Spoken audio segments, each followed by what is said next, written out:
Hello dear students, good morning to all of you. आज का जो टॉपिक है बहुत इंपॉर्टेंट टॉपिक है, दैट इज कायरलिटी और ऑप्टिकल एक्टिविटी। ओके, मैं लास्ट क्लास में बताया था कि कायरलिटी या ऑप्टिकल एक्टिविटी मतलब ऑप्टिकल एक्टिविटी क्या है और ऑप्टिकल एक्टिविटी शो करने के लिए क्या क्या कंडीशन होनी चाहिए। ओके, आज उसके बारे में अच्छे से डिस्कस करेंगे। अच्छा, so first thing is what is chirality. Chirality क्या है स्टूडेंट्स? कायरलिटी मीन्स ही ऑप्टिकल एक्टिविटी, जो कि ऑप्टिकल एक्टिविटी शो करेगा उसको आप क्या बोल सकते हो? कायरलिटी भी बोल सकते हो। वो होने के लिए, कायरलिटी होने के लिए जो मोस्ट इंपोर्टेंट कंडीशन है क्या है? The molecule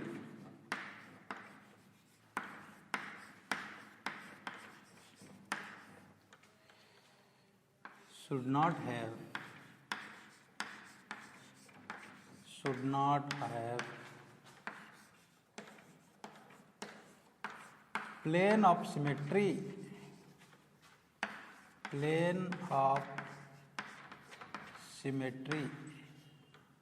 okay, plane of symmetry। जो मोस्ट इंपोर्टेंट कंडीशन है उसमें कोई प्लेन ऑफ सिमेट्री नहीं होना चाहिए। प्लेन ऑफ सिमेट्री क्या है उसका बारे में डिस्कस करूंगा। ओके, अच्छा, और क्या है?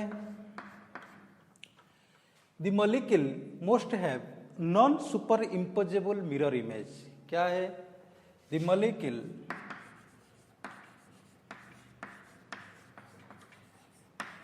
Should have non super imposable mirror image. Non super imposable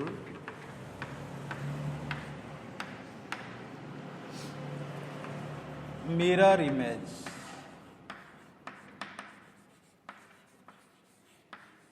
okay, the molecule should have non superimposable mirror image। ये non superimposable mirror image क्या है? इसको आप बोल सकते हो इनांशियोमर। ओके, अच्छा, हम वन बाय वन डिस्कस करेंगे। ये जो non super imposable mirror image है, सपोज मैं कंपाउंड लिया that is lactic acid. Lactic acid का क्या है फॉर्मूला? क्या है? Lactic acid will be like this,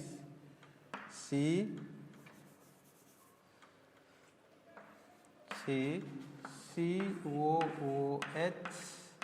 okay, lactic acid के पास रहेगा this is OH, this is H, okay, and this is CH3। ये क्या है? This is lactic acid. Lactic acid का जब आप मिरर इमेज लोगे, you pass a mirror, then what you will observe students कि ये H will come here and CH3 will come there. Means आपको ऐसे लगेगा कि इसका स्ट्रक्चर जो COOH, so here you will get hydrogen, this is OH and this is CH3। so you see students, ये जो दोनों है, ये दोनों both are mirror image to each other। Okay, मैं क्या लिखा था? Non super imposable. What is the meaning of this one? Non super imposable है। सपोज मैं इसको उठा के इसका ऊपर रख दिया, इसको ऐसे उठा के इसका ऊपर रख दिया, दोनों सेम होंगे क्या? नहीं होंगे ना, बोथ आर नॉन आइडेंटिकल। ये आइडेंटिकल नहीं है। इसको मैं ऐसे उठा के इसका ऊपर रख दूंगा, क्या होगा? Both will not be same. Same होंगे तो ये दोनों, इसको लेके इसका ऊपर रख दूंगा तो सेम हो जाएगा, एक मॉलिक्यूल आपको लगेगा। बट इसलिए इसको क्या बोलते हैं? Non super imposable mirror image. Super impose नहीं होंगे, आइडेंटिकल नहीं होंगे। ओके, सो ये दोनों को आप क्या बोलोगे? These are called enantiomer. Okay, क्या बोलोगे दोनों को? Enantiomer. Very important, enantiomer. Okay, so enantiomers, what is enantiomers? Pair of optical isomers. Enantiomers are pair of optical isomers which are non-superimposable mirror image to each other। Okay, तो ये दोनों क्या है? Both are optical isomers which are non-superimposable mirror image to each other। Okay, इसको आप क्या बोलोगे? Enantiomer बोलोगे। And suppose ये क्या करेगा? If it will rotate the plane polarized light in clockwise, ये suppose clockwise में rotate करेगा तो ये क्या करेगा, ये एंटी क्लॉकवाइज में रोटेट करेगा। ओके, किसमें भी रोटेट कर सकता है, मतलब ये दोनों ऑपोजिट रोटेट करेगा। ये डी में रोटेट करेगा तो डी मीन्स क्या है, if it rotates the plane polarise light in clockwise direction, then ये जो है ये क्या करेगा, ये एंटी क्लॉकवाइज में रोटेट करेगा।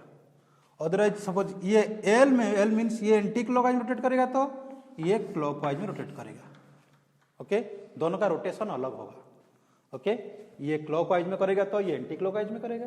सपोज ये एंटी क्लॉकवाइज रोटेट करेगा तो ये फिर क्या करेगा, क्लॉकवाइज में रोटेट करेगा। Okay, so this is the property of enantiomer. Enantiomers का जो फिजिकल प्रॉपर्टीज है that is same, but only difference is if one will rotate the plane polarised light in clockwise direction, another must rotate the PPL in anti clockwise direction.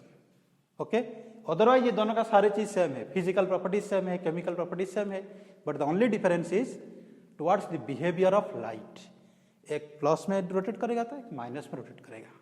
Okay, अच्छा, ये दोनों का आप क्या बोलोगे, एनांसियोमर। एंड ये दोनों जो है इसको आप क्या बोल सकते हो, काइरालिटी और काइराल मॉलिक्यूल आप बोल सकते हो। काइराल मॉलिक्यूल आप इधर बोल सकते हो। ये दोनों जो है, ये जो दो है that is chiral molecules, because they are non super imposable mirror image. क्यों काइराल बोलोगे, ये कंडीशन सेटिस्फाई कर रहे हैं भाई। काइराल क्यों बोलोगे, because this condition is satisfied. What is this condition, the molecule should have non super imposable mirror image. ये दोनों का क्या है, non super imposable mirror image है। इसको उठा के इसका ऊपर आप रखोगे तो दोनों मैच नहीं करेगा। Okay, that's why these are called enantiomers and enantiomers are optical isomers. Okay, अच्छा, ओके, अभी हम लोग पढ़ेंगे कि इसके बारे में पढ़ेंगे कि ये जो प्लेन ऑफ सिमेट्री क्या है, इसके बारे में हम पढ़ेंगे। अच्छा,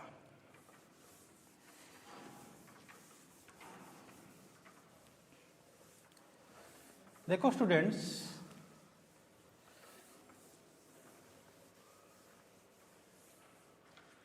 एक इंपॉर्टेंट चीज मैं आपको बता रहा हूं, काइरल सेंटर क्या है। Chiral centre,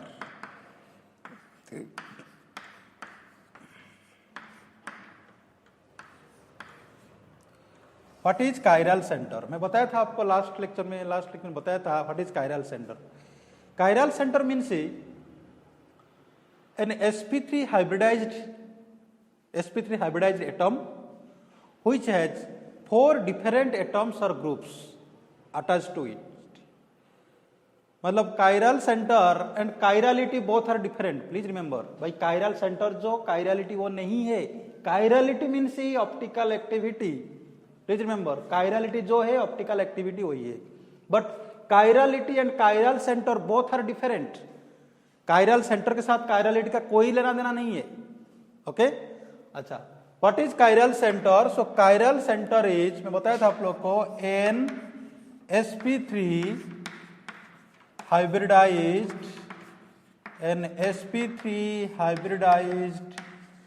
atom which has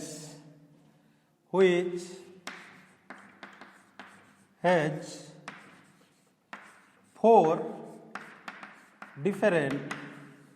different atoms or groups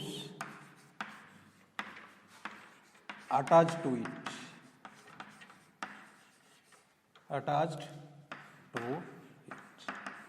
So this is chiral center. Okay, जैसे कि मैं एक एग्जांपल ले रहा हूं, कार्बन के साथ में लगा दिया आयोडाइड, क्लोराइड, ब्रोमाइड। देखो स्टूडेंट्स, ये जो कार्बन सेंटर है, this carbon centre is sp3 hybridised है, and you see 4 different atoms are attached to this carbon. 4 different atom carbon के साथ लगा हुआ है। दैट्स व्हाई ये जो कार्बन सेंटर का आप क्या बोलोगे, काइरल सेंटर। क्या बोलोगे, काइरल सेंटर। कितना काइरल सेंटर है स्टूडेंट्स, ओनली 1 काइरल सेंटर है, 1 chiral centre. Okay, so this molecule has 1 chiral center, and students please remember, if a molecule has only one chiral center, that molecule must be optical activity, must be optical active. Okay कोई भी molecule में एक chiral centre रहेगा means वो molecule optical active और कायरालिटी show करेगा, कायरालिटी और optical activity show करेगा if a molecule has only one chiral centre. This is very important. एक कायरल सेंटर है मीन्स दैट विल शो कायरालिटी और ऑप्टिकल एक्टिविटी. ओके इसका आप कायरालिटी भी बोल सकते हो, कायरालिटी. समझ रहे हो ना. If a molecule has more than one chiral centre, आप बोले सर एक कायरल सेंटर से ज्यादा कायरल सेंटर रहेगा तो if a molecule has more than one chiral centre then that molecule may be chiral और मे नॉट बी कायरल. एक से ज्यादा कायरल सेंटर रहेगा तो इफ ए मॉलिक्यूल हैज, इधर मैं लिख रहा हूं, if a molecule has more than one chiral center, more than one chiral center, okay, more chiral center, ये क्या हो सकता है? इट मे बी कायरालिटी और it may be chiral. Chiral जो है ऑप्टिकल एक्टिव हुई है. ये कायरल हो सकता है और ऑप्टिकल एक्टिव हो सकता है और नहीं भी हो सकता है. ओके हो सकता है नहीं भी हो सकता है. एग्जाम्पल हम देखेंगे. ओके इसका एग्जाम्पल हम देखेंगे. ओके अच्छा आज में जो पढ़ा है आपको कायरल सेंटर क्या है. Chiral centre means an sp3 hybridised atom which has 4 different atoms और groups are attached to it. This is chiral centre. And there is no relation or there is no relation between chiral center and chirality. They are different. Please remember chiral center and chirality both are different. Suppose एक molecule में एक chiral centre है, एक molecule में एक chiral centre होगा means that is 100% chiral, 100% वो chiral होगा, कायरल और ऑप्टिकल एक्टिव होगा 100%. इफ वन कायरल सेंटर, एक कायरल सेंटर होगा तो ये 100% ऑप्टिकल एक्टिव होगा, तो कायरालिटी शो करेगा. सपोज मोर देन वन कायरल सेंटर होगा तो वो ऑप्टिकल एक्टिव हो सकता है, नहीं भी हो सकता है, हो भी सकता है, नहीं भी हो सकता है. तो क्यों नहीं होगा हम अभी कुछ क्वेश्चन करेंगे एंड उधर आएगा सिमेट्री का कॉन्सेप्ट. सिमेट्री और एसिमेट्री का जो कॉन्सेप्ट है वो कॉन्सेप्ट आएगा जब हम देखेंगे कि मोर देन वन कायरल सेंटर है बट क्या है वो ऑप्टिकल इनएक्टिव है. ओके अच्छा ये समझ में आ गया अच्छे से. अच्छा देखो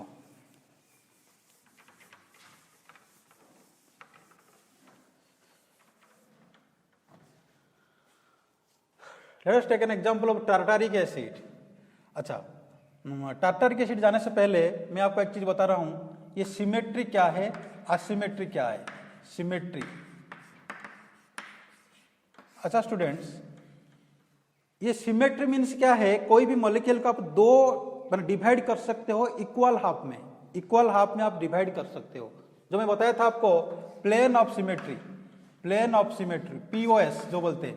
प्लेन ऑफ सिमेट्री क्या है स्टूडेंट्स, हमारा सराउंडिंग में बहुत सारा ऑब्जेक्ट है जिसमें पीओएस है. ये ब्लैक बोर्ड में देखो, ये ब्लैक बोर्ड में मैं दो हाफ में कर सकता हूँ, डिवाइड कर सकता हूँ ना, दो इक्वली हाफ में मैं डिवाइड कर सकता हूँ, कर सकता हूँ. ये चौक को मैं कर सकता हूँ दो इक्वली हाफ में कर सकता हूँ. तो मीन्स ये ब्लैक बोर्ड देख रहे हो, ये चौक देख रहे हो, इसमें क्या है प्लेन ऑफ सिमेट्री है. Plane of symmetry, plane of symmetry का डेफिनेशन क्या है. Plane of symmetry means an imaginary plane, an imaginary plane which will bisect the molecule और object into two equal halves. Okay into two equal halves, that is called plane of symmetry.